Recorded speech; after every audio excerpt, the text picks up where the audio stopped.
ಅಂತಂದರೆ ಎಷ್ಟೋ ಜನ ಮಕ್ಕಳಿಗೆ ಮಾಂತ್ರಿಕ ಬಾಧೆ ಆಗಿರುತ್ತೆ, ಜೊತೆಗೆ ನಕಾರಾತ್ಮಕ ಶಕ್ತಿಗಳು ಆಗಿರುತ್ತೆ. ಅದರ ಜೊತೆಗೇನೆ ಕೆಲವೊಂದೊಂದು ಸಂದರ್ಭದಲ್ಲಿ ಹಲವಾರು ಸಮಸ್ಯೆಗೆ ಆ ಮಕ್ಕಳು ತುತ್ತಾಗ್ತಾ ಇರ್ತಾರೆ. ನೋಡಿ, ಎಷ್ಟೋ ಸತಿ ಹುಟ್ಟಿರುವಂತಹ ಮಕ್ಕಳಿರುತ್ತೆ, ಅಂತಹ ಮಕ್ಕಳು ಹಾಲು ಕುಡಿಯೋದೇ ಇರ್ಬೋದು, ಅಥವಾ ಅನಾರೋಗ್ಯ ಆಗ್ತಾ ಇರೋದು, ಪದೇ ಪದೇ ಜ್ವರ ಬರ್ತಾ ಇರ್ಬೋದು, ಪದೇ ಪದೇ ಅದು ಮಗು ಅಳ್ತಾ ಇರೋದು, ಅಥವಾ ಮೋಷನ್ ಹೋಗದೇ ಇರುವಂಥದ್ದು, ಯೂರಿನ್ ಮಾಡದೇ ಇರುವಂಥದ್ದು, ಒಂಥರ ಬೆಚ್ಚಿ ಬೀಳೋದು, ಇದೆಲ್ಲವೂ ಇದೆ. ಯಾಕೆ ಅಂತಂದರೆ, ನಮ್ಮ ಒಂದು ಹಿಂದೂ ಸಂಪ್ರದಾಯದಲ್ಲಿ ಬಾಲಗ್ರಹ ಹೇಗೇನು ನಾವು ಪರಿಗಣನೆ ಮಾಡ್ತೀವೋ ಅದೇ ರೀತಿ ಪ್ರತಿಯೊಂದು ತಿಂಗಳಿಗೂ ಆಯಾಯ ದೇವತೆ ಅಂತಲೇ ಹೇಳ್ತೀವಿ. ಪ್ರಿಯ ವೀಕ್ಷಕರೇ, ಇವತ್ತಿನ ವಿಷಯ ನಾನು ಸರಳವಾಗಿ ಏನು ಹೇಳ್ತೀನಿ ಅಂತಂದರೆ, ಮಕ್ಕಳ ಬಗ್ಗೆ. ಅಂದರೆ ಈಗ ಕೆಲವೊಂದೊಂದು ಸಂದರ್ಭದಲ್ಲಿ ಹುಟ್ಟುವಂತಹ ಮಕ್ಕಳು ರೋಗಗ್ರಸ್ತವಾಗಿಯೇ ಹುಟ್ಟಿರುತ್ತೆ. ಸೊ ಇದಕ್ಕೆ ಕಾರಣ ನಾವು ವೈದ್ಯಕೀಯ ಕ್ಷೇತ್ರದಲ್ಲಿ ಹಲವಾರು ಕೊಡ್ತಾರೆ. ಯಾಕಂತಂದರೆ ಇದು ಆನುವಂಶಿಕವಾಗಿ ಬಂದಿದೆಯಾ ಅಥವಾ ತಾತ ಮುತ್ತಾತದಿಂದ ಬಂದಿದೆಯಾ ಅಂತ ಈ ಥರ ಎಲ್ಲ ನೋಡ್ತೀವಿ. ಆ ಥರ ಜೆನೆಟಿಕಲ್ ಡಿಸಾರ್ಡರು ಅಥವಾ ಕ್ರೊಮೋಸೋಮ್ ಡಿಸಾರ್ಡರು ಅಂತ ಈ ಥರ ಎಲ್ಲ ಹೇಳ್ತೀವಿ. ಆದರೆ ಇಲ್ಲಿ ಇವತ್ತು ನಾನು ಹೇಳ್ತಿರುವಂತಹ ವಿಷಯ ಏನಂದರೆ, ತಂದೆ ತಾಯಿನೂ ಎಜುಕೇಟೆಡ್ ಆಗಿರ್ತಾರೆ, ತಂದೆ ತಾಯಿಂದಿರೂ ಎಲ್ಲ ಥರದಲ್ಲಿ ಅನುಕೂಲವಂತರೂ ಆಗಿರ್ತಾರೆ. ಆದರೆ ಹುಟ್ಟಿದ ಮಗು ರೋಗಗ್ರಸ್ತ ಆಗೋಕ್ಕೆ ಕಾರಣ ಏನು ಅಂತ ನೋಡಿ.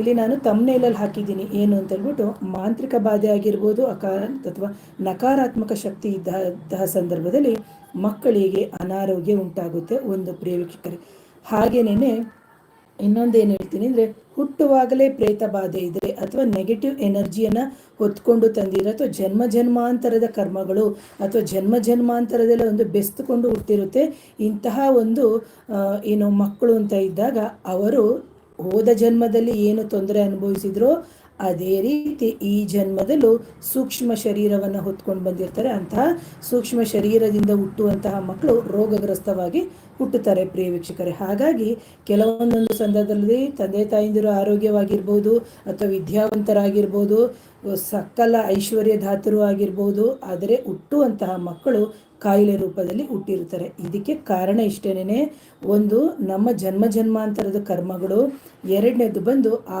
ಮಗು ಹೊತ್ತು ತಂದಿರುವಂಥ ಸೂಕ್ಷ್ಮ ರೂಪಗಳು ಹಾನಿಯಾಗಿದ್ರೆ.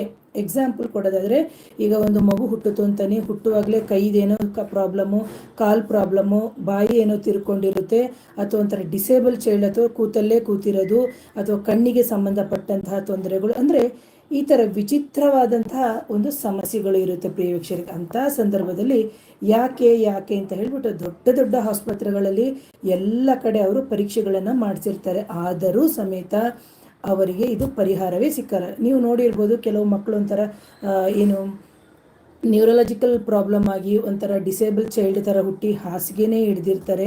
ಕೆಲವೆಲ್ಲ ಮೆಡಿಕಲ್ ಟರ್ಮ್ಸ್ ಇದೆ. ಸೊ ಅಂತಹ ಸಂದರ್ಭದಲ್ಲಿ ನಾವು ನೋಡಬೇಕಾಗುತ್ತೆ, ಯಾಕೆ ಈ ಥರ ಹುಟ್ಟಿತು ಅಂತಂದಾಗ ಸೂಕ್ಷ್ಮ ಶರೀರಗಳೇ ಹಾನಿಯಾಗಿ ಇಂತಹ ಜನ್ಮದಲ್ಲಿ ಆ ಮಕ್ಕಳು ಹುಟ್ಟಕ್ಕೆ ಒಂದು ಕಾರಣ ಆಗಿರುತ್ತೆ ಪ್ರಿಯ ವೀಕ್ಷಕರೇ. ಅದರ ಜೊತೆಗೆ ಈ ವ್ಯಕ್ತಿಯ ಸೂಕ್ಷ್ಮ ಶರೀರ ಹಾಳಾಗಿರೋದಲ್ಲದೆ ಈ ಮಗು ಜೊತೆಗೆ ಇನ್ನೊಂದು ಯಾವುದೋ ಅನ್ಯ ಅಂದರೆ ಮೀನ್ಸ್ ಏನು ಹೇಳ್ತೇವೆ, ಅನದರ್ ನೆಗೆಟಿವ್ ಎನರ್ಜೀಸು ಅಥವಾ ಬೇರೆ ಯಾರೋ ಮಾಂತ್ರಿಕ ಬಾಧೆಯನ್ನು ಮಾಡಿಸಿದಾಗ ಇನ್ನಷ್ಟು ಆ ಹುಟ್ಟಿದಂಥ ಮಗು ಆಗಿರ್ಬೋದು, ಅಥವಾ ಬೆಳೀತಾ ಏಳಿಗೆ ಆಗ್ತಾ ಇರುವಂಥ ಮಗು ಆಗಿರ್ಬೋದು, ಅದು ಟೋಟಲ್ ಆಗಿ ಅಸ್ವಸ್ಥ ಆಗುತ್ತೆ, ಅಥವಾ ರೋಗಗ್ರಸ್ತ ಅಂತ ನಾವೇನು ಹೇಳ್ತೀವಿ ಅದು ರೋಗಗ್ರಸ್ತ ಆಗುತ್ತೆ. ಅಂತಹ ಸಂದರ್ಭದಲ್ಲಿ ನೀವು ನೋಡ್ಬೋದು, ಮಕ್ಕಳು ಕೂತಲ್ಲೇ ಕೂತ್ಕೊಳ್ಳೋದು, ಒಂಥರ ಪೆಚ್ಚಾಗಿರೋದು, ಯಾವುದೇ ರೀತಿಯ ಆ್ಯಕ್ಟಿವಿಟೀಸು ಮಾಡಲ್ಲ. ಆಮೇಲೆ ಕೆಲವು ಮಕ್ಕಳು ನೋಡಬೇಕು, ತುಂಬ ಸಣ್ಣ ಆಗೋದು. ಹೇಳ್ತಾರೆ, ನಾವು ಎಷ್ಟು ನ್ಯೂಟ್ರಿಷನ್ ಡಯಟ್ಸ್ ಕೊಡ್ತಾ ಇದ್ದೀವಿ, ಏನು ಫುಡ್ಸು, ಡ್ರೈ ಫ್ರೂಟ್ಸು ಎಲ್ಲ, ಆದರೂ ಈ ಥರ ಆಗ್ತಾ ಇದ್ದಾರೆ ಅಂತ ಕೆಲವರು ಕಂಪ್ಲೇಂಟ್ಸ್ ಹೇಳ್ತಾ ಇರ್ತಾರೆ. ಅದರ ಜೊತೆಗೆ ಇನ್ನೂ ಕೆಲವು ಮಕ್ಕಳು ಸ್ವಲ್ಪನೇ ತಿರ್ತಾರೆ, ಸಿಕ್ಕಾಬಟ್ಟೆ ದಪ್ಪ ಆಗೋದು, ಒಂಥರ ಬಾಡಿ ಹೆವಿ ವೆಯ್ಟಿಗೆ ಹೋಗುತ್ತೆ. ಜೊತೆಗೆ ಸ್ಕಿನ್ನದು ಕಾಂಪ್ಲೆಕ್ಸ್ ಅಂದರೆ ಚರ್ಮವೆಲ್ಲವೂ ಕಪ್ಪಾಗ್ತಾ ಇರ್ತದೆ. ಅದರ ಜೊತೆಗೆ ಅವ್ರಿಗೆ ಆ್ಯಕ್ಟಿವಿಟೀಸೇ ಕಮ್ಮಿ ಆಗ್ತಾ ಹೋಗುತ್ತೆ. ಆಮೇಲೆ ಕೋಪ ಅಂದರೆ ಕೋಪ. ಅವ್ರು ಹೇಳ್ತಾರೆ, ಎಷ್ಟೋ ಜನ, ಮೇಡಮ್ ಈ 2-3 ವರ್ಷದ ಹಿಂದೆ ನಾರ್ಮಲ್ ಆಗಿದ್ದರು, ಆದರೆ ಯಾಕೋ ಇದ್ದಕ್ಕಿದ್ದಂಗೆ ಅವಳ ಬಿಹೇವಿಯರ್ ಚೇಂಜ್ ಆಗಿದೆ. ಜೊತೆಗೆ ಮಾನಸಿಕ ಡಾಕ್ಟ್ರಿಗೆ ತೋರಿಸಿದ್ದೀವಿ, ಥೆರಪಿಸ್ಟ್ ಹತ್ರ ಕೌನ್ಸಿಲಿಂಗ್ ಕೊಡಿಸಿದ್ದೀವಿ, ಮಕ್ಕಳು ಡಾಕ್ಟ್ರಿಗೆ ತೋರಿಸಿದ್ದೀವಿ, ಅವರು ಸರಿಯಾಗುತ್ತೆ ಅಂತ ಹೇಳಿದ್ದಾರೆ. ಅದ್ರ ಜೊತೆಗೆ ಹೆಣ್ಮಕ್ಳಾಗಿತ್ತು ಅಂತಂದರೆ ಮೊದಲು ಪೀರಿಯಡ್ಸ್ ಆಗಿತ್ತು, ಈಗ 2 ವರ್ಷ ಪೀರಿಯಡ್ಸ್ ಆಗಿಲ್ಲ, ಮತ್ತು ಹೊಟ್ಟೆ ನೋವು, ಒಂಥರ ಕೆಟ್ಟ ವಾಸನೆ ರಕ್ತಸ್ರಾವದಲ್ಲಿ, ಜೊತೆಗೆ ಹೊಟ್ಟೆಗಳು ಒಂಥರ ಹೊಟ್ಟೆ ನೂಲ್ತಾ ಬರ್ತಾ ಇರ್ತದೆ, ಮಲಗೇ ಇರ್ತಾಳೆ, ಸ್ಕೂಲಲ್ಲಿ ಸದಾ ಕಂಪ್ಲೇಂಟ್ಸ್ ಇಳಿದು ಓದೋದೇ ಇಲ್ಲ ಅಂತ ಹೇಳ್ತಾ ಇರ್ತಾರೆ. ಜೊತೆಗೆ ಕೆಲವು ಮಕ್ಕಳು ರಾತ್ರಿ ಬೆಚ್ಚಿ ಬೀಳೋದು, ರಾತ್ರಿ ಕಿರ್ಚ್ಕೊಳ್ಳೋವಂಥದ್ದು ಎಲ್ಲ ಇರುತ್ತೆ. ತಂದೆ ತಾಯಂದಿರ ಜೊತೆ ಮಲಗಿದ್ರೆ ಅದು ಗೊತ್ತಾಗುತ್ತೆ. ಆದರೆ ತಂದೆ ತಾಯಂದಿರ ಜೊತೆ ಮಲಗದೇ ಇರುವಂತಹ ಮಕ್ಕಳು ಇದ್ದಾರೆ. ಯಾಕಂದರೆ ಕೆಲವು ಮಕ್ಕಳಿಗೆ ಪೇರೆಂಟ್ಸ್ ಇರಲ್ಲ, ಕೆಲವು ಸಿಂಗಲ್ ಪೇರೆಂಟ್ಸ್ ಆಗಿರ್ತಾರೆ, ಕೆಲವು ಮಕ್ಕಳು ಹಾಸ್ಟೆಲಲ್ಲಿ ಬೆಳೀತಾ ಇರ್ತಾರೆ. ಅಂತಹ ಸಂದರ್ಭದಲ್ಲಿ ದಯವಿಟ್ಟು ಅರ್ಥ ಮಾಡ್ಕೋಬೇಕು. ಇದಕ್ಕೆ ಕಾರಣ ಏನಂದರೆ, ಇದಕ್ಕೆ ಸೂಕ್ಷ್ಮ ಶರೀರದ ಸೂಕ್ಷ್ಮ ರಚನೆಯಿಂದನೇ ಆಗಿರುತ್ತೆ. ಹಾಗಾಗಿ ದೇಹ ಏನಾಗುತ್ತೆ ಅಂತಂದರೆ ಸೂಕ್ಷ್ಮ ಶರೀರದ ಒಂದು ರಚನೆಯನ್ನು ತಗೊಂಡಿರುತ್ತೆ. ಆ ರಚನೆಯಿಂದನೇ ನಾವು ಹಿಂಗೆ ಬಗ್ಬೋದು, ಕುತ್ತಿಗೆ ಬೆಂಡ್ ಮಾಡ್ಬೋದು, ಹಿಂಗೆ ತಿರುಗ್ಬೋದು, ಎಲ್ಲವನ್ನೂ ಮಾಡ್ಬೋದು. ಆದರೆ ಇಲ್ಲೇನಾಗುತ್ತೆ ಅಂದರೆ ಸೂಕ್ಷ್ಮ ಶರೀರನೇ ಹಾಳಾದಾಗ ದೇಹ ಏನಾಗುತ್ತೆ, ಟೋಟಲ್ ಆಗಿ ಆರೋಗ್ಯ ಇದ್ದಂತಹ ದೇಹ ಅನಾರೋಗ್ಯಕ್ಕೆ ಒಳಗಾಗುತ್ತೆ. ಯಾಕಂದರೆ ಬರುವಾಗಲೇ ಕಲುಷಿತವಾಗಿರುವಂಥ ಸೂಕ್ಷ್ಮ ಶರೀರವನ್ನು ಹೊತ್ಕೊಂಡು ತಗೊಂಡು ಬಂದಿರುತ್ತೆ. ಹಾಗಾಗಿ ಇವೆಲ್ಲವೂ ತೊಂದರೆಗಳಾಗುತ್ತೆ. ಇನ್ನು ನೀವು ಕೆಲವ್ರನ್ನ ನೋಡ್ಬೋದು, ದೊಡ್ಡವರಾಗಿರ್ಬೋದು, ಚಿಕ್ಕವರಾಗಿರ್ಬೋದು, ಸ್ಟೇಜ್ ಮೇಲೆ ತುಂಬ ಪರ್ಫಾರ್ಮೆನ್ಸ್ ಮಾಡ್ತಾರೆ, ಕುತ್ತಿಗೆ ತಿರುಗಿಸೋದಾಗಿರ್ಬೋದು, ಈ ಥರ ವಿಚಿತ್ರವಾಗಿ, ಅಥವಾ ಯೋಗ ಅಥವಾ ಬೇರೆ ಬೇರೆ ಆ್ಯಕ್ಟಿವಿಟೀಸ್ ಎಲ್ಲ ಮಾಡ್ತಾರೆ. ಇದಕ್ಕೆ ನಮ್ಮ ಸೂಕ್ಷ್ಮ ಶರೀರಗಳು ಚೆನ್ನಾಗಿತ್ತು ಅಂತಂದಾಗ, ನಮ್ಮ ಭೌತಿಕ ಶರೀರ, ಕಾರಣ ಶರೀರ ಇವೆಲ್ಲವೂ ಚೆನ್ನಾಗಿದ್ದಾಗ ನಾವು ಎಲ್ಲ ಕ್ರಿಯಾಸಕ್ತರಾಗಿರ್ತೀವಿ. ಒಂದು ಕುತ್ತಿಗೆ ಹಿಡಿಗಿರ್ಬೋದು, ಒಂದು ಇದಾಗಿರ್ಬೋದು, ಏನೇ ಆಗಿರ್ಬೋದು. ಆದರೆ ನಮ್ಮ ಸೂಕ್ಷ್ಮ ಶರೀರಗಳು ಹಾಳಾದಾಗಲೇ ನಮಗೆ ದೇಹ ಹಾಳಾಗುತ್ತೆ ಪ್ರಿಯ ವೀಕ್ಷಕರೇ. ಹಾಗೆ ಈ ದೇಹ ಅಥವಾ ಒಂದು ಮಗುವಿನ ದೇಹ ಅಂತ ಏನು ಬಂದಿದೆ, ಆ ದೇಹ ಆಗಿರ್ಬೋದು ಅಥವಾ ದೊಡ್ಡವರ ದೇಹನೇ ಆಗಲಿ, ಒಂದು ಅವನತಿಯನ್ನು ಹೊಂದಬೇಕಾಗಿರೋ, ಅಂದರೆ ವಯಸ್ಸಾಗ್ತಾ ಇದೆ ಅಥವಾ ಮಧ್ಯದಲ್ಲೇ ಮಕ್ಕಳನ್ನ ನೀವು ನೋಡ್ಬೋದು, ಯಾರೋ ಬಂದಂಥ ಸಂದರ್ಭದಲ್ಲಿ ಇಲ್ಲ ಅವಳು ಹುಟ್ಟದಾಗಿಂದ ರೋಗಗ್ರಸ್ತ ಆಗಿದ್ದು, ಅಥವಾ ಒಂದು 15 ವರ್ಷದಲ್ಲಿ ರೋಗಗ್ರಸ್ತ ಆಗಿದ್ದು, ಆ ನಂತರದಲ್ಲಿ ಅವಳಿಗೆ ಸಾವು ಬಂತು ಅಂತ ಹೇಳ್ತಾರೆ. ನಾವಿಲ್ಲಿ ಅರ್ಥ ಮಾಡ್ಕೋಬೇಕು. ದಯವಿಟ್ಟು ಇದನ್ನು ನೋಟ್ ಮಾಡ್ಕೊಳ್ಳಿ. ಯಾವ ದೇಹ ಅವನತಿಯನ್ನು ಹೊಂದಿ ದೇಹದಿಂದ ಜೀವಾತ್ಮ ಬಿಡುಗಡೆ ಆಗುತ್ತೋ ಅಥವಾ ಬೇರ್ಪಡೆ ಆಗ್ತದೋ ಅಂಥ ಜೀವಾತ್ಮಕ್ಕೆ ಬಾಧೆ ಆದಾಗಲೇ ಆ ದೇಹವನ್ನು ಅದು ತೊರೆಯೋದು. ಕಾರಣ ಏನು ಅಂತಂದರೆ, ಹುಟ್ಟುವಾಗಲೇ ಈ ಥರ ಸೂಕ್ಷ್ಮ ಶರೀರ ರೋಗಷ್ಟದಲ್ಲಿ ಬಂದಿತ್ತು ಅಂತಂದರೆ, ಕೊನೆಗೆ ಆ ಇದ್ದಂತಹ ದೇಹ ಜೊತೆಗೆ ಆ ಜೀವಾತ್ಮ ಏನಿದೆ ಅದು ಆಲೋಚನೆ ಮಾಡೋಕ್ಕೆ ಶುರು ಮಾಡುತ್ತೆ. ಅಂತಹ ಜೀವಾತ್ಮ ಅನ್ನೋದು ರೋಗಗ್ರಸ್ತ ಆಗುತ್ತೆ. ಆಗ ಅದಕ್ಕೆ ಅಂಟುಕೊಂಡಿರುವಂತಹ ನಮ್ಮ ದೇಹ ಏನಾಗುತ್ತೆ, ಸಿಕ್ಕಾಬಿಟ್ಟೆ ರೋಗಗ್ರಸ್ತ ಆಗುತ್ತೆ. ನಾವು ಎಂತೆಂಥ ಹೈಟೆಕ್ ಹಾಸ್ಪಿಟ್ಲಿಗೆ ಕರ್ಕೊಂಡು ಹೋದ್ರೂ ಇದಕ್ಕೆ ವೈದ್ಯಕೀಯ ಚಿಕಿತ್ಸೆಗಳೇ ಸಿಗದೇ ಇರುವಂತಹ ಒಂದು ಕಾರಣ ಆಗಿರುತ್ತೆ ಪ್ರಿಯ ವೀಕ್ಷಕರೇ. ಹಾಗೆ ಸೂಕ್ಷ್ಮ ಶರೀರವು ಯಾವಾಗ ರೋಗಗ್ರಸ್ತ ಆಗಿರುತ್ತೆ, ಅಂತಹ ಮಕ್ಕಳಲ್ಲಿ ಮಾನಸಿಕ ತೊಳಲಾಟ, ಮಾನಸಿಕ ಕಿರಿಕಿರಿ, ತುಂಬ ಕೋಪ ಬರೋದು, ಓದು ಅಂದರೆ ಓದಲ್ಲ, ಆಮೇಲೆ ವಯಸ್ಸಿಗೆ ಸಂಬಂಧಪಟ್ಟಂತೆ ಅವರು ಬಿಹೇವ್ ಮಾಡಲ್ಲ, ಒಂಥರ ಮಂಕ ಕೂತ್ಕೊಳ್ಳೋದು. ಯಾಕೆ ಅಂತಂದರೆ ಅವರಿಗೆ ಮೊದಲೇ ಜೀವಾತ್ಮ ಅಂದರೆ ಹಿಂದಿನ ಜನ್ಮದ ಒಂದು ಸೂಕ್ಷ್ಮ ಶರೀರವನ್ನೇ ಹೊತ್ಕೊಂಡು ತೊಂದರೆ ಅನುಭವಿಸ್ಕೊಂಡು ಬಂದಿರ್ತಾರೆ. ಅದರ ಜೊತೆಗೆ ಇವರ ದೇಹದಲ್ಲಿ ನಕಾರಾತ್ಮಕ ಶಕ್ತಿಗಳು ಅಥವಾ ಮಾಂತ್ರಿಕ ಬಾಧೆಗಳ ಆದಂತಹ ಸಂದರ್ಭದಲ್ಲಿ ಇನ್ನಷ್ಟು ಈ ವ್ಯಕ್ತಿಯು ತೊಂದರೆ ಅನುಭವಿಸ್ತಾ ಹೋಗ್ತಾರೆ. ಜೊತೆಗೆ ಯಾವುದೇ ರೀತಿಯ ಪಾಠಗಳು ಮಾಡಿದ್ರೂ ಅವರಿಗೆ ತಲೆಗೆ ಹತ್ತುತ್ತಾ ಇರುತ್ತೆ. ಆದರೆ ಅದನ್ನು ಯಾವ ರೀತಿ ಗ್ರಹಿಸಿಕೊಂಡು ಪರೀಕ್ಷೆಯಲ್ಲಿ ಬರೀಬೇಕು ಗೊತ್ತಾಗೋದಿಲ್ಲ. ಆ ನಂತರದಲ್ಲಿ ಕಣ್ಣಿನ ಸಮಸ್ಯೆ ಬರೋದು, ಕಿವಿಯ ಸಮಸ್ಯೆ ಬರೋದು, ಮಂಡಿಯ ಸಮಸ್ಯೆ ಬರೋದು, ಎದೆಯ ಸಮಸ್ಯೆ, ಈ ಥರ ಎಲ್ಲವೂ ಒಂದು ವಿಚಿತ್ರವಾಗುತ್ತೆ. ಅದರಲ್ಲಂತೂ ಎಸ್ಪೆಷಲಿ ಫೀಮೇಲ್ ಅಥವಾ ಹೆಣ್ಣು ಮಕ್ಕಳು ಅಂತಿದ್ರೆ ಅವರಿಗೆ PCOD ಪ್ರಾಬ್ಲಮ್ಮು ಶುರುವಾಗೇ ಬಿಡುತ್ತೆ. ಡಾಕ್ಟ್ರ್ ಏನಂತ ಹೇಳ್ತಾರೆ, PCOD ಇದೆ ಅಂತ ಹೇಳ್ತಾರೆ. ಜೊತೆಗೆ ತೂಕ ಇರುತ್ತೆ ಅಂತ ಹೆಣ್ಮಕ್ಳು ತೂಕ ಕರಗಿಸಿ ಅಂತ ಹೇಳ್ತಾರೆ.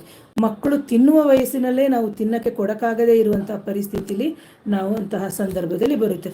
ಅದ್ರ ಜೊತೆಗೆ ಡಯಟ್ ಅಂತ ಹೇಳಿದಾಗ ನಾವು ಹೇಳ್ತೀವಿ ನ್ಯೂಟ್ರಿಷನ್ ಡಯಟ್ ಬೇಕು. ಆದರೆ ಜಂಕ್ ಫುಡ್ಡು ಕೆಲವು ಹೇಳ್ತಾರೆ, ಮೇಡಮ್ ನಾವು ನಮ್ಮ ಮಕ್ಕಳಿಗೆ ಜಂಕ್ ಫುಡ್ಡೇ ಕೊಡಲ್ಲ, ಪ್ಯೂರ್ಲಿ ವೆಜಿಟೇಬಲ್ಸು ಅಥವಾ ಈ ಥರ ಸಾತ್ವಿಕದಲ್ಲೇ ಕೊಟ್ಟಿದ್ದೀವಿ, ಆದರೂ ಇವಳು ಇಷ್ಟು ವೆಯ್ಟ್ ಇದ್ದಾಳೆ ಅಂತೆಲ್ಲ ಹೇಳ್ತಾರೆ. ಅದಕ್ಕೆ ಕಾರಣ ನಮ್ಮ ಸೂಕ್ಷ್ಮ ಶರೀರಗಳು ಹಾಳಾಗಿ, ಕಾರಣ ಶರೀರ ಹಾಳಾಗಿ, ಆ ನಂತರದಲ್ಲಿ ನಮ್ಮ ಭೌತಿಕ ಶರೀರ ಹಾಳಾಗುತ್ತೆ. ಯಾರಿಗಾದರೂ ಈ ಥರ ಆಧ್ಯಾತ್ಮದ ಜ್ಞಾನ ಇತ್ತು ಅಂತಂದರೆ ಖಂಡಿತವಾಗ್ಲೂ ನಾನು ಹೇಳೋ ಅಂಥದ್ದನ್ನ ಅಕ್ಸೆಪ್ಟ್ ಮಾಡ್ಕೋತಾರೆ.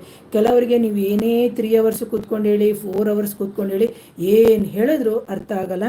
ಹಾಗಾಗಿ ಯಾವಾಗ ಇಂತಹ ದೇಹವು ಕಲುಷಿತಗೊಳ್ಳುತ್ತೆ, ಅಂತಹ ದೇಹದಲ್ಲಿ ಅವರಿಗೆ ಶಕ್ತಿ ಇರ್ತದೆ, ಆದರೆ ಆ ಶಕ್ತಿಯನ್ನು ಯಾವ ರೀತಿ ಉಪಯೋಗಿಸಬೇಕು ಅನ್ನೋದು ಗೊತ್ತಾಗಲ್ಲ. ಜೊತೆ ಆ ಸೂಕ್ಷ್ಮ ಶರೀರಕ್ಕೆ ಹಾನಿಗಳಾದಂತಹ ಸಂದರ್ಭದಲ್ಲಿ ಅಂತಹ ಮಕ್ಕಳು ಸೂಕ್ತವಾದ ಕೆಲಸವನ್ನು ಸಮೇತ ಅವರಿಗೆ ಮಾಡೋಕ್ಕಾಗಲ್ಲ. ಯಾವಾಗ ಕಲುಷಿತ ದೇಹ ಅಂದರೆ ನಮ್ಮ ದೇಹ ಪಂಚಭೂತಗಳಿಂದಾಗಿದೆ. ಯಾಕೆ ಅಂತಂದರೆ ಇಲ್ಲಿ ನಾನು ಏನು ಹೇಳ್ತೀನಿ ಅಂತಂದರೆ ಪಂಚಭೂತಗಳಿಂದ ಈ ಫಿಸಿಕಲ್ ಬಾಡಿ ಆಗಿದೆ. ಆದರೆ ನಮ್ಮ ಸೂಕ್ಷ್ಮ ಶರೀರ 3 ತತ್ವಗಳಿಂದ ಕೂಡಿದೆ. ಆ 3 ತತ್ವಗಳು ಯಾವುದು ಅಂದರೆ ಅಗ್ನಿತತ್ವ, ವಾಯುತತ್ವ ಮತ್ತು ಆಕಾಶ ತತ್ವ ಅಂತ. ಯಾವಾಗ ಇವಕ್ಕೆ ನೋವು, ಸಂಕಟ, ಕಷ್ಟ, ಬಾಧೆ ಬರ್ತದೆ ಅಂದರೆ ಸೂಕ್ಷ್ಮ ಶರೀರಕ್ಕೆ ಯಾವಾಗ ಬರ್ತದೆ ಆ ನಂತರ ನಮ್ಮ ಭೌತಿಕ ಶರೀರವು ಅದನ್ನು ಅಂದರೆ ಅಟ್ರಾಕ್ಟ್ ಮಾಡ್ಕೊಳ್ಳುತ್ತೆ. ಅಟ್ರಾಕ್ಟ್ ಅಂತಂದರೆ ಆ ಭೌತಿಕ ಶರೀರವು ಸಮೇತ ಹಾಳಾಗುತ್ತೆ. ಯಾವಾಗ ಅಗ್ನಿ, ವಾಯು, ಆಕಾಶ ದಿಂದ ಸೂಕ್ಷ್ಮ ಶರೀರ ಕೂಡಿದೆಯೋ ಹಾಗೇನೇ ಯಾವಾಗ ಕಲುಷಿತವಾಗಿರುವಂತಹ ವಾಯುತತ್ವ ಸೇವನೆ ಅಂದರೆ ನಮ್ಮ ಪ್ರಕೃತಿಯಲ್ಲಿ ನಮಗೆ ಸೌಂದರ್ಯವಾಗಿರುವಂತಹ ಶುಚಿಯಾಗಿರುವಂತಹ ಒಂದು ಗಾಳಿ ಸಿಕ್ಕಿದ್ರೂ ನಮ್ಮ ದೇಹದ ಸೂಕ್ಷ್ಮ ಶರೀರವು ಕಾರಣಾಂತರದಿಂದ, ಕಾರಣ ಅಂದಾಗ ಹೇಳಿದೆ ನನಗೆ ಹಿಂದಿನ ಜನ್ಮದು ಹೊತ್ಕೊಂಡ್ಬಂದಿರುತ್ತೆ, ಜೊತೆಗೆ ಇವತ್ತಿನ ದಿನದಂತಹ ಪೊಲ್ಯೂಷನಲ್ಲಿ ಇರೋದ್ರಿಂದ ಕಲುಷಿತ ವಾಯುತತ್ವದ ಸೇವನೆ ಹೇಗೆ ಆಗುತ್ತೆ ಅದೇ ಥರನೇ ದೇಹದ ಸೇವನೆ ಅಂದರೆ ವಾಯುತತ್ವದಲ್ಲೂ ಸೇವನೆ ಮಾಡೋದ್ರಿಂದ ಕಾರಣದಿಂದ ನಮ್ಮ ದೇಹ ವಾಯುತತ್ವದಿಂದ ಕಲುಷಿತವಾಗುತ್ತೆ ಪ್ರಿಯ ವೀಕ್ಷಕರೇ. ಹಾಗೆ ಆಗ ಏನಾಗುತ್ತೆ, ಆ ವಾಯುತತ್ವದಿಂದ ಕಲುಷಿತವಾದಾಗ ಏನಾಗುತ್ತೆ, ನಮ್ಮ ಸೂಕ್ಷ್ಮ ಶರೀರಗಳು ಸಮೇತ ಕಲುಷಿತವಾಗುತ್ತೆ. ಅದರ ಜೊತೆಗೆ ಸೂಕ್ಷ್ಮ ಶರೀರಕ್ಕೆ ನಾನು ಇನ್ನೊಂದು ಹೇಳಿದೆ ಅಗ್ನಿತತ್ವ ಅಂತ ಹೇಳ್ಬಿಟ್ಟು, ಯಾವಾಗ ಅಗ್ನಿತತ್ವದ ಮೇಲೆ ದಾಳಿ ಆಗುತ್ತೋ ಅಂತಹ ಸಂದರ್ಭದಲ್ಲಿ ನಮ್ಮ ದೇಹ ಬಿಸಿಯಾಗೋದು ಅಥವಾ ಚಳಿ ಆಗೋದು, ಈ ಥರ ಅಂದರೆ ಅಗ್ನಿತತ್ವ ಇಂಬ್ಯಾಲೆನ್ಸ್ ಆದಂತಹ ಸಂದರ್ಭದಲ್ಲಿ ನಮ್ಮ ದೇಹದಲ್ಲಿ ಟೆಂಪ್ರೇಚರ್ ತಡೆಯೋಕ್ಕೆ ಆಗಲ್ಲ, ಅದು ರೈಸ್ ಆಗೋದು. ಕೆಲವ್ರನ್ನ ನೀವು ನೋಡ್ಬೋದು, ಮಕ್ಕಳು ತುಂಬ ಕೋಪ ಮಾಡ್ಕೊಳ್ಳೋದು, ತುಂಬ ಬೇಗ ಟ್ರಿಗರ್ ಆಗೋದು, ಆ ಥರ ಎಲ್ಲ ಮಾಡ್ತಾ ಇರ್ತಾರೆ. ಕೌನ್ಸಿಲಿಂಗ್ ಆಗಿರುತ್ತೆ. ಯಾಕೆಂದರೆ ಅಗ್ನಿತತ್ವದ ಒಂದು ಬ್ಯಾಲೆನ್ಸು ಅವರಲ್ಲಿ ತಡೆಯೋಕ್ಕೆ ಆಗಲ್ಲ. ಅಂತಹ ಸಂದರ್ಭದಲ್ಲಿ ಅವರು ಕೋಪ ಮಾಡ್ಕೊಳ್ಳೋದು, ಸಿಕ್ಕದ್ನೆಲ್ಲ ಕಿತ್ತು ಬಿಸಾಡೋದು ಇವೆಲ್ಲ ಮಾಡ್ತಾರೆ. ಇನ್ನೊಂದು ಏನು ಅಂದರೆ ಆಕಾಶ ತತ್ವ ಸೂಕ್ಷ್ಮ ಶರೀರ ಕೂಡಿದೆ ಅಂತ ಹೇಳಿದೆ. ಅದನ್ನು ನಾವಿಲ್ಲಿ ಕೆಲವೊಮ್ಮೆ ನೀವು ನೋಡ್ಬೋದು. ಕೆಲವು ಮಕ್ಕಳದ್ದು ಅದೇ ಹೇಳಿದೆ ಎಕ್ಸಾಂಪಲು, ಡಿಸೇಬಲ್ ಚೈಲ್ಡ್ ಅಂತ ಅವ್ರು ಯಾವ ಥರ ಕೂತಿರ್ತಾರೆ, ಕರ್ಕೊಂಡೋಗಿ ಅವ್ರನ್ನ ಆಯುರ್ವೇದ ಟ್ರೀಟ್ಮೆಂಟ್ ಕೊಡಿಸಿರ್ತಾರೆ, ಥೆರಪಿ ಕೊಡಿಸಿರ್ತಾರೆ, ಎಲ್ಲವನ್ನು ಕೊಡಿಸಿದ್ರು ಅವರಿಗೆ ಪರಿಹಾರ ಆಗಲ್ಲ. ಯಾಕೆ ಅಂತಂದರೆ ಅವರದೇ ಆಗಿರುವಂತಹ ದೇಹ ಅಗ್ನಿ, ವಾಯು, ಆಕಾಶ ತತ್ವದಿಂದ ಕೂಡಿದ್ರೂ ಸೂಕ್ಷ್ಮ ಶರೀರ ಆ ನರಮಂಡಲಗಳು ಅವೇನಿರುತ್ತೆ ಅವೆಲ್ಲವೂ ಕಲುಷಿತವಾಗಿರುತ್ತೆ. ಹಾಗಾಗಿ ಯಾವಾಗ ನರಮಂಡಲಗಳು ಸಮೇತ ಕಲುಷಿತವಾಗಿ ಅವರಿಗೆ ಕಾನ್ಷಿಯಸ್ ಇರುತ್ತೆ, ಹೇಗೀಗ ನಾನು ನಿಮ್ಮ ಜೊತೆ ಮಾತಲ್ಲಿ ಹೇಳ್ತಾ ಇದ್ದೀನೋ ಅದೇ ಥರ ಆ ನರಮಂಡಲಗಳು ಕಾನ್ಷಿಯಸ್ ಇರುತ್ತೆ. ಆದರೆ ಸೂಕ್ಷ್ಮ ಶರೀರಗಳು ಯಾವಾಗ ಕಲುಷಿತವಾಗುತ್ತೋ ಅಂತಹ ಸಂದರ್ಭದಲ್ಲಿ ಏನಾಗುತ್ತೆ ಅಂತಂದರೆ ಅದು ಟೋಟಲಾಗಿ ನಮ್ಮ ಸೂಕ್ಷ್ಮ ಶರೀರ, ಕಾರಣ ಶರೀರ ಇವೆಲ್ಲವೂ ಸಮೇತ ನಮಗೆ ಹಾಳಾಗ್ತಾ ಹೋಗುತ್ತೆ ಪ್ರಿಯ ವೀಕ್ಷಕರೇ. ಹಾಗಾಗಿ ಇವತ್ತಿನ ಮಕ್ಕಳ ಟಾಪಿಕಲ್ಲಿ ನಾನು ಇದನ್ನು ಹೇಳೋಕ್ಕೆ ಇಷ್ಟಪಡ್ತೀನಿ. ಜೊತೆಗೆ ಏನು ಅಂತಂದರೆ, ಯಾವಾಗ ನಮಗೆ ಸೂಕ್ಷ್ಮ ಶರೀರದಲ್ಲಿ ರೋಗ ಇದೆ ಅಂತ ಮೊದಲೇ ಗೊತ್ತಾಗೋದೇ ಇಲ್ಲ. ಅಂದರೆ ಆ ಹುಟ್ಟಿದಾಗ ಮಗು ಸ್ಕ್ಯಾನಿಂಗಲ್ಲೂ ನಾರ್ಮಲ್ ಇರ್ಬೋದು, ಅಥವಾ ಹೊರಗಡೆ ಬಂದ ಮೇಲೂ ನಾರ್ಮಲ್ ಇರ್ಬೋದು. ಆನಂತರ ಡೆವಲಪ್ ಆದಂಥ ಸಂದರ್ಭದಲ್ಲಿ ಕಣ್ಣದಾಗಿರ್ಬೋದು, ಕಿವಿದಾಗಿರ್ಬೋದು, ಹಲವಾರು ಪ್ರಾಬ್ಲಮ್ಗಳನ್ನ ಆ ಮಕ್ಕಳು ಹೊತ್ಕೊಂಡು ತಂದಿರ್ತಾರೆ ಅಂತ ಅಂದ್ಕೊಳ್ಳಿ. ಅಂತಹ ಸಂದರ್ಭದಲ್ಲಿ ದೇಹಕ್ಕೆ ಗೊತ್ತೇ ಆಗಲ್ಲ. ಯಾಕಲ್ಲ ಇದೆಲ್ಲ ಬಂದು ವೈದ್ಯಕೀಯ ಕ್ಷೇತ್ರದಲ್ಲೂ ಮೀರಿರುವಂತಹ ಒಂದು ಏನು ಆಧ್ಯಾತ್ಮದ ಜ್ಞಾನ, ಜೊತೆಗೆ ಇದು ಸೈನ್ಸ್ ಅಂತಲೇ ನಾನು ಹೇಳ್ತೀನಿ. ಯಾವಾಗ ಮೊದಲೇ ಯಾವುದೇ ರೋಗಗಳು ಬಂದರೂ ಕಾಣಿಸ್ಕೊಳ್ಳೋದಿಲ್ಲ. ಮುಂಚಿತವಾಗಿ ದೇಹ ಕೆಡಬೇಕು ಅಂತಂದ್ರೂ ಅಥವಾ ಹಾಳಾದ ನಂತರವೇ ನಮಗೆ ಕಾಣಿಸ್ಕೊಳ್ಳೋದು. ಯಾಕಂದರೆ ಸೂಕ್ಷ್ಮ ಶರೀರ, ಕಾರಣ ಶರೀರ, ಆ ನಂತರ ನಮ್ಮ ಭೌತಿಕ ಶರೀರ ಏನಿದೆ ಅದು ಹಾಳಾಗುತ್ತೆ. ಈಗ ನಾವು ಡಾಕ್ಟರ್ಸ್ ಹತ್ರ ಹೋಗ್ತೀವಿ. ಡಾಕ್ಟರ್ಸ್ ಹತ್ರ ಹೋದಾಗ ಗೊತ್ತೇ ಇರಲ್ಲ ನಮಗೆ ಏನೋ ಅನಾರೋಗ್ಯ ಇರುತ್ತೆ, ಕ್ಯಾನ್ಸರ್ ಅಂತಲೇ ಅಂದ್ಕೊಳ್ಳಿ. ಅವ್ರು ಹೇಳ್ತಾರೆ ಮೊದಲನೇ ಹಂತದಲ್ಲಿಲ್ಲ, ಎರಡನೇ ಹಂತದಲ್ಲಿಲ್ಲ, ಇದು ಈಗ ಬಂದ್ಬಿಟ್ಟು 3ನೇ ಹಂತದಲ್ಲಿ ಬಂದ್ಬಿಟ್ಟಿದೆ ಅಂತಂತಾನೆ ಹೇಳ್ತಾರೆ, ಅಥವಾ 4ನೇ ಹಂತದಲ್ಲಿ ಬಂದಿದೆ ಅಂತ ಹೇಳ್ತಾರೆ. ಅಂತಹ ಸಂದರ್ಭದಲ್ಲಿ ಅದಕ್ಕೆ ಬೇಕಾದ ಯಾವ ರೀತಿಯ ಔಷಧೋಪಚಾರಗಳನ್ನು ಅವರು ಮಾಡಿ ಸರ್ವೈವ್ ಮಾಡೋಕ್ಕಾದರೆ ಮಾಡ್ತಾರೆ, ಇಲ್ಲ ಅಂದರೆ ಆಗಲ್ಲ ಅಂತ ಹೇಳ್ತಾರೋ ಅದೇ ರೀತಿಲೇ ನಮ್ಮ ಹತ್ರ ಕರ್ಕೊಂಡು ಬಂದಂತಹ ಯಾವುದೋ ಮಕ್ಕಳಿರ್ಬೋದು, ಅದು ಮಕ್ಕಳೇ ಇರ್ಬೋದು, ದೊಡ್ಡವರೇ ಇರ್ಬೋದು, ಅಂತಹ ಸಂದರ್ಭದಲ್ಲಿ ಏನಾಗುತ್ತೆ ಅಂದರೆ, ಈಗ ನಾನು ಹೇಳಿದೆ ಕಾರಣ ಶರೀರ, ಸೂಕ್ಷ್ಮ ಶರೀರ ಆ್ಯಂಡ್ ಭೌತಿಕ ಶರೀರ ಅಂತ ಇವೆಲ್ಲವೂ ಹಾಳಾದಾಗಲೇ ಆ ಮಕ್ಕಳಿಗೆ ದೇಹದಲ್ಲಿ ಇಂಬ್ಯಾಲೆನ್ಸ್ ಆಗೋದು. ಒಂದು ಥೈರಾಯ್ಡ್ ಆಗಿರ್ಬೋದು, ಒಂದು ಪೀರಿಯಡ್ಸ್ ಪ್ರಾಬ್ಲಮ್ ಆಗಿರ್ಬೋದು, ಅಥವಾ ತೇಗು ಆಗಿರ್ಬೋದು, ಊಟ ಸೇರ್ತಾ ಇಲ್ಲ, ಅಥವಾ ಹಸಿವಾಗೋದು, ಅಥವಾ ಮಂಕಾಗಿ ಕೂತ್ಕೊಳ್ಳುವಂಥದ್ದು ಇವೆಲ್ಲವೂ ಕಾಣ್ತಾ ಇರ್ತದೆ. ಆದರೆ ಎಷ್ಟೋ ಜನ ಏನು ಮಾಡ್ತಾರೆ ಅಂದರೆ ಹಲವಾರು ಕಡೆ ಸುತ್ತಿರ್ತಾರೆ. ಮೇಡಮ್ ಒಂದಿನಕ್ಕೆ ಕ್ಲಿಯರ್ ಮಾಡಿಕೊಡಿ, ಖಂಡಿತವಾಗ್ಲೂ ಆಗಲ್ಲ. ಯಾರಾದರೂ ಪ್ರಿಯ ವೀಕ್ಷಕರು ಈ ಥರ ನೆಗೆಟಿವ್ ಎನರ್ಜಿ ಸಮಸ್ಯೆ ಇದ್ದವರು, ಹಳೆಯೊಬ್ಬರು ಅಂದರೆ ನನ್ನ ಹಳೆ ಕ್ಲೈಂಟ್ಸ್ ಆಗಿರ್ಬೋದು, ಹೊಸ ಕ್ಲೈಂಟ್ಸ್ ಆಗಿರ್ಬೋದು, ಹಳೆಯೊಬ್ಬರಿಗೆ ಏನು ಅಂತ ನನ್ನನ್ನು ಚೆನ್ನಾಗಿ ಗೊತ್ತಿದೆ. ಆದರೆ ಹೊಸೊಬ್ಬರು ಯಾರಾದರೂ ನೋಡ್ತಾ ಇದ್ದರೆ ದಯವಿಟ್ಟು ನಿಮ್ಮ ಮಕ್ಕಳ ಸಂರಕ್ಷಣೆಯನ್ನು ನೀವು ಸರಿಯಾದ ರೀತಿಯಲ್ಲೇ ನೀವು ಮಾಡ್ಕೋಬೇಕು. ಯಾಕೆ ಅಂತಂದರೆ ಒಂದು ಪ್ರಾರಬ್ಧ ಕರ್ಮ, ಇನ್ನೊಂದು ಜನ್ಮ ಜನ್ಮಾಂತರದಲ್ಲಿ ಕೆಲವೆಲ್ಲ ಹೊತ್ಕೊಂಡು ತಂದಿರ್ತಾರೆ. ಎರಡನೇದಾಗಿ ಸೂಕ್ಷ್ಮ ಶರೀರ, ಕಾರಣ ಶರೀರ, ಭೌತಿಕ ಶರೀರ ಹಾಳಾದಾಗ ರೋಗಗಳು ಉಲ್ಬಣ ಆಗಿ ಕಾಣಿಸ್ಕೊಳ್ಳುತ್ತೆ. ಮೂರನೇದೇನು ಅಂತಂದರೆ ನಿಮ್ಮ ಅವಸರ. ಇನ್ನೂ ಎಷ್ಟೋ ಜನದ ಹತ್ರ ಕರ್ಕೊಂಡು ಹೋಗಿರ್ತಾರೆ, ಕರ್ಕೊಂಡು ಹೋಗಿ ಬಂದು ನಮ್ಮಂಥವ್ರ ಹತ್ರ ಬಂದಾಗ ಹೇಳ್ಬಿಡ್ತಾರೆ, ಮೇಡಮ್ ದಯವಿಟ್ಟು ಅದನ್ನು ಮೈಯಲ್ಲಿರೋದನ್ನ ಮಾತಾಡಿಸಿ ಅಂತ. ಯಾವುದೇ ಕಾರಣಕ್ಕೂ ದಯವಿಟ್ಟು ತಿಳ್ಕೊಬೇಕು ಪ್ರಿಯ ವೀಕ್ಷಕರು, ಈ ಥರ ಮಕ್ಕಳು ಅಥವಾ ಈ ಥರ ದೊಡ್ಡವರು ಅಂತ ಬಂದಾಗ ಕೆಲವೊಂದೊಂದು ಸಂದರ್ಭದಲ್ಲಿ ನಿಮ್ಮ ದೇಹದಲ್ಲಿ ಇರುವಂತಹ ಜನ್ಮಾಂತರದಿಂದಿರೋ ಬಂದಂತಹ ನೆಗೆಟಿವ್ ಎನರ್ಜಿ ಆಗಿರ್ಬೋದು, ಅಥವಾ ಇನ್ನೊಬ್ರು ಯಾರೋ ಪಾತು ಆತ್ಮ ಅಥವಾ ಇನ್ನೊಂದು ಯಾರೋ ಸೇರಿಸಿರ್ತಾರೆ ಗೊಂಬೆಗಳ ರೂಪದಲ್ಲಿ ಅಂತಲೇ ಅಂದ್ಕೊಳ್ಳಿ, ಅಥವಾ ನಿಮ್ಮ ಹೌರ ಚೆನ್ನಾಗಿಲ್ಲದೆ ಇರುವಂತಹ ಸಂದರ್ಭದಲ್ಲಿ ಯಾವುದೋ ಇನ್ನೊಂದು ಆತ್ಮಗಳು ಬಂದು ಸೇರಿರುತ್ತೆ. ಅಂತಹ ಸಂದರ್ಭದಲ್ಲಿ ನಮಗೆ ಹಾರ್ಮ್ ಮಾಡುತ್ತೆ. ನೀನು ಯಾರು ಇದನ್ನು ಮುಟ್ಟಕ್ಕೆ, ನಿನಗೂ ಇದಕ್ಕೂ ಏನು ಸಂಬಂಧ, ನನಗೂ ಅದಕ್ಕೂ ಕರ್ಮ ಇದೆ, ಅದಕ್ಕೆ ಬಂದಿದ್ದೀನಿ ಅಂತ ಅದು ಗಲಾಟೆ ಮಾಡುತ್ತೆ. ಒಂದು. ಎರಡನೇದಾಗಿ ಕೆಲವೊಂದೊಂದು ಕೇಸಸ್ಗಳು ಸೆಟಲ್ಮೆಂಟ್ ಕೂತ್ಕೊಳ್ಳುತ್ತೆ. ನಾನು ಇದೇ ಕಾರಣಕ್ಕೆ ಬಂದಿದ್ದೀನಿ, ನನಗೆ ಇದು ಕೊಡೋ ತನಕ ಹೋಗಲ್ಲ ಅಂತಂತ. ಯಾಕಂದರೆ ನಾನು ಈ ಥರ ಕೇಸಸ್ಗಳು ತುಂಬಾ ನೋಡಿದ್ದೀನಿ. ಮೋರ್ ದೆನ್ 18 ಇಯರ್ಸಿಂದ ಇದು ನನ್ನ ಅನುಭವದ ಮಾತು, ನಾನು ನೋಡಿರೋ ಕೇಸಸ್ಗಳು. ಅಂಥವ್ರನ್ನ ಕೆಲವರು ಬಂದು ಹೇಳ್ತಾರೆ, ಇನ್ನೂ ಅಲ್ಲವರು ಮೇಡಮ್ ಇವ್ರನ್ನ ಹಿಪ್ನೋಥೆರಪಿ ಕರ್ಕೊಂಡೋಗಾಯಿತು, ರೇಖಿಗೆ ಕರ್ಕೊಂಡೋಯ್ತು, ಸರ್ಪ ಸಂಸ್ಕಾರ, ಆಶ್ಲೇಷ ಬಲಿ ಇವೆಲ್ಲವೂ ಮಾಡಾಯಿತು, ಆದರೆ ಯಾಕೆ ಪರಿಹಾರ ಆಗ್ತಾ ಇಲ್ಲ? ಕಾರಣ ನಿಮ್ಮ ದೇಹ ಶುದ್ಧಿ ಇಲ್ಲ. ಇದಕ್ಕೆ ಕಾರಣ ಇದೇನೆ, ಪ್ರಾರಬ್ಧ ಅಥವಾ ಈ ಜನ್ಮದ್ದು ಅಥವಾ ಬೇರೆಯವರು ಮಾಡಿಸಿರೋದು. ಈ ಥರ ಎಲ್ಲ ಇದ್ದಾಗ ಅರ್ಥ ಮಾಡ್ಕೋಬೇಕು. ಬಂದವರು ಆ ಥರ ಮಾಡಿಬಿಟ್ಟು ಒಂದಿನಕ್ಕೆ ಯಾರೋ ಮೊನ್ನೆ ಫೋನ್ ಮಾಡಿಬಿಟ್ಟು ಏನು ರಾತ್ರಿ 12 ಗಂಟೆಗೆ ಫೋನ್ ಮಾಡೋದು, ಆ ಥರ ಎಲ್ಲ ಮಾಡಬೇಡಿ. ಯಾಕೆ ಅಂದರೆ ಈ ಥರ ಸಫರಿಂಗು ನಾನು 18 ವರ್ಷ ಅನುಭವಿಸಿದ್ದೀನಿ. ಈ ಥರ 18 ವರ್ಷ ಅನುಭವಿಸಿನೇ ನಾನು ಇಲ್ಲಿ ಕೂತ್ಕೊಂಡು ನಿಮಗೆ ಹೇಳ್ತಾ ಇರೋದು. ಹಾಗಾಗಿ ನನ್ನ ಜೀವನದ ಇವತ್ತು ಏನು ಕೂತ್ಕೊಂಡು ನಾನು ಮಾತಾಡ್ತಾ ಇದ್ದೀನಿ, ನನ್ನ ಜೀವನ ಏನು ಸುಖಕರವಾಗಿ ಬಂದಿಲ್ಲ. ಯಾಕೆ ಅಂತಂದರೆ ಯಾವುದೇ ನಾನು ಹೇಳಿದ್ದೆ ಅವತ್ತೇನೆ ಒಂದು ಸತಿ, ಯಾವುದು ನಮಗೆ ನೋವು ಕೊಡುತ್ತೆ ಅದನ್ನು ನಾವು ಯೋಗವಾಗಿ ಕನ್ವರ್ಟ್ ಮಾಡ್ಕೋಬೇಕು ಅಂತ. ಆ ನೋವೇ ಅಥವಾ ನೋವು, ಸಂಕಟ, ಆ ಕಷ್ಟ, ಆ ದೇಹ ಬಾಧೆ ಏನಿದೆ ಅದೆಲ್ಲದರ ಎಕ್ಸ್ಪೀರಿಯನ್ಸೇ ಇವತ್ತು ನಾನು ಹೇಳ್ತಾರೆ ತೊಡೆ ನೋವು, ಕಾಲು ನೋವು ಎಲ್ಲನೂ ನಾನು ಬೇಕಾದಷ್ಟು ಅನುಭವಿಸಿ ಎಲ್ಲ ಕಡೆ ಹಾಸ್ಪಿಟ್ಲಲ್ಲಿ ಸುತ್ತಿ TV ಚಾನಲಲ್ಲಿ ಯಾರ್ಯಾರು ಬರ್ತಾರೆ ಅವ್ರ ಹತ್ರ ಎಲ್ಲ ಹೋಗಿ ಲಕ್ಷಾಂತರ ರೂಪಾಯಿ ನಾನು ಖರ್ಚು ಮಾಡಿ ಕೊನೆಯಲ್ಲಿ ನಾನು ಇವತ್ತಿನ ದಿನ ಭೌತಿಕ ಶರೀರ ಅಂದರೆ ಏನು, ಕಾರಣ ಶರೀರ ಅಂದರೆ ಏನು, ಕಾಸಲ್ ಬಾಡಿ ಅಂದರೆ ಏನು, ಹಿಪ್ನೋಸಿಸ್ ಅಂತಂದರೆ ಏನು, ಅಥವಾ ನೆಗೆಟಿವ್ ಎನರ್ಜಿನು, ಇದೆಲ್ಲದರ ಅನುಭವ ಪಡ್ಕೊಂಡೇ ನಾನು ಹೇಳ್ತಾ ಇರೋದು.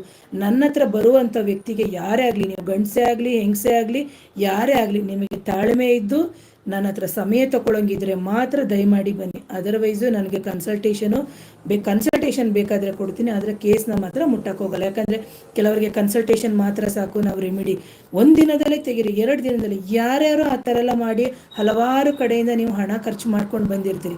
ಆದರೆ ನಿಮ್ಮ ಸೂಕ್ಷ್ಮ ಶರೀರ ಅಂದ್ರೇನು, ಕಾರಣ ಶರೀರ ಅಂದರೆ ಏನು, ಭೌತಿಕ ಶರೀರ ಅಂದರೆ ಏನು, ನಮ್ಮ ಚಕ್ರಗಳಂದ್ರೆ ಏನು, ಇದು ಯಾವುದರ ಅರಿವೇ ಇರಲ್ಲ. ಕೆಲವರು ಯೋಗ ಮಾಡ್ತಾ ಇದ್ದೀನಿ ಮೇಡಮ್ ನನಗೆ ಆಗ್ತಾ ಇಲ್ಲ, ಆದ್ರೂ ಪರಿಹಾರ ಆಗ್ತಲ್ಲ. ಇದೆಲ್ಲವೂ ನಿಮ್ಮ ಸೂಕ್ಷ್ಮ ಶರೀರದಲ್ಲೇ, ಸೂಕ್ಷ್ಮ ಚಕ್ರದಲ್ಲೇ ಪ್ರಾರಬ್ಧ ಜೊತೆ ಬಂದಾಗ ಸಮಯ ಬೇಕೇ ಆಗುತ್ತೆ. ಒಂದು ಈ ಸೀಸನ್ ನೋಡ್ತಾ ಇದ್ದೀರ, ಒಂದು ನೆಗಡಿ ಕೆಮ್ಮು ಬಂತು ಅಂತ ಹೇಳಿದ ತಕ್ಷಣ ನಮಗೆ ಆ್ಯಂಟಿಬಯೋಟಿಕ್ ಹಾಕ್ತಾರೆ, ಡೋಲೋ ಹಾಕ್ತಾರೆ, ಅದಕ್ಕೆ ಆ್ಯಂಟಿಹಿಸ್ಟಮಿಕ್ ಹಾಕ್ತಾರೆ. ಈ ಥರ ಎಲ್ಲ ಹಾಕಿ 1 ವಾರ ನಾವು ರೆಸ್ಟ್ ತಗೋತೀವಿ. ಅಂಥದ್ರಲ್ಲಿ ನಿಮ್ಮ ಸೂಕ್ಷ್ಮ ಶರೀರಗಳು ಹಾಳಾದಾಗ ನಮಗೆ ಎಷ್ಟು ಶ್ರಮ ಇರ್ತದೆ. ಶ್ರಮ ಅಂದರೆ ಜೊತೆಗೆ ಮಾತಿನ ಶ್ರಮ ಇರ್ಬೋದು, ಅಥವಾ ನಿಮಗೆ ಅಡ್ವೈಸ್ ಮಾಡೋದಾಗಿರ್ಬೋದು. ಇದನ್ನು ತೆಕ್ಕೊಳ್ಬೇಕಾದ್ರೂ ಅಷ್ಟೇ, ಪರಿಹಾರ ಮಾಡ್ಕೊಳ್ಬೇಕಾದ್ರೂ ಯಾವ ವ್ಯಕ್ತಿ ಪರಿಹಾರ ಮಾಡಿಸ್ಕೋತಾರೆ ಆ ವ್ಯಕ್ತಿಗೂ ಅಷ್ಟೇ ತಾಳ್ಮೆ ಇರಬೇಕು. ಈಗ ಮಕ್ಕಳನ್ನ ನೀವು ದೊಡ್ಡವ್ರು ಕರ್ಕೊಂಡ್ಬಂದ್ಬಿಡ್ತೀರಿ, ಮಕ್ಕಳಿಗೆ ಏನೂ ಗೊತ್ತಾಗಲ್ಲ, ಆ ಮಗು ಏನು ಹೇಳಿದ್ರು ಕೇಳುತ್ತೆ. ಆದರೆ ಈ ದೊಡ್ಡವ್ರು ಏನು ಮಾಡ್ತಾರೆ ಗೊತ್ತಾ, ಅದು ಹೇಗೆ ಇದು ಹೇಗೆ. ಒಂದು ಸತಿ ಕೆಲವೊಂದೊಂದು ನೆಗೆಟಿವ್ ಎನರ್ಜಿ ಮೈ ಮೇಲೆ ಬಂದು ಮಾತಾಡ್ತು ಅಂತಂದರೆ ಆ ಮಕ್ಕಳಿಗೆ ತಲೆ ಎಲ್ಲ ನೋವು ಬಂದು ಹೇಗೋ ಸ್ಕೂಲಿಗೆ ಹೋಗ್ಕೊಂಡು ಹೇಗೋ ಬ್ಯಾಲೆನ್ಸ್ ಆಗ್ತಾ ಇರ್ತದೆ. ಫುಲ್ಲು ಆ ಮಗುವಿನ ಹಾವ ಭಾವ ಎಲ್ಲ ಬದಲಾವಣೆ ಆಗುತ್ತೆ. ಅಂಥ ಮಕ್ಕಳನ್ನು ತಗೊಂಡು ನಾನು ಕ್ಲಿಯರ್ ಮಾಡಿದ್ದೀನಿ.